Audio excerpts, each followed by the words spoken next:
జగను చంద్రబాబు ఒకే బాటలో ప్రయాణించారు. ఎక్కడ అంటే పోలవరం ఎక్స్ప్లెనేషన్ విషయంలో. ఆ రోజున జగన్మోహన్ రెడ్డి ఒక్కసారి గుర్తుకు తెచ్చుకుంటే ఇరిగేషన్ మంత్రి కాకుండా స్వయంగా జగన్మోహన్ రెడ్డి అసెంబ్లీలో అంటే ముందు అక్కడికి వెళ్ళి రావడం 2019 అప్పుడు వెళ్ళొచ్చిన తర్వాత ఆ డీటెయిల్స్ అన్నిటితో ఒక పవర్ పాయింట్ ప్రజెంటేషన్ అసెంబ్లీలో ఇచ్చారు. అప్పుడే పెద్ద ఎత్తున వెటకారాలు అది చేస్తూ చంద్రబాబు గారిని అవమానిస్తూ ఆ రోజున ఏదైతే జయం జయం చంద్రన్న పాటల్ని వాటిని కూడా ఎక్స్ప్లెయిన్ చేసినటువంటి సందర్భం మనం చూసాం.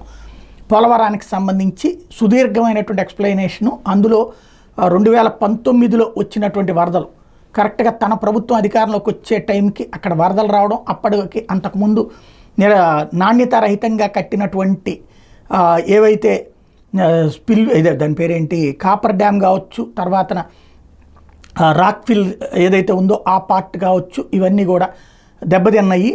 అందువల్లనే మొత్తం ప్రాజెక్టుకి ఇబ్బంది ఎదురైంది. అది చంద్రబాబు నాయుడు తప్పు చేశారంటూ ఎక్స్ప్లెయిన్ చేసుకొచ్చారు.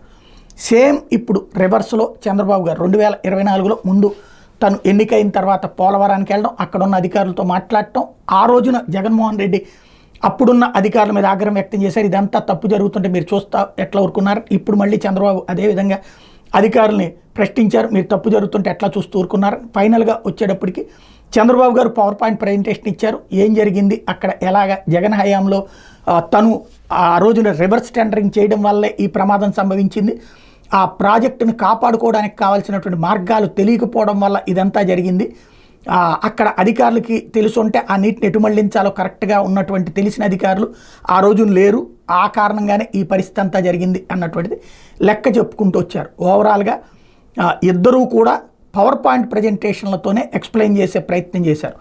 ఎవరి కార్యకర్తలకి వాళ్ళకి అర్థమవుతుంది, ఎవరి వ్యతిరేకులకి అది తప్పు అనిపిస్తూ ఉంటుంది, ఎదురోళ్ళకి తప్పు అనిపిస్తూ ఉంటుంది. అది ఇప్పుడు జరిగేటటువంటి అంశం.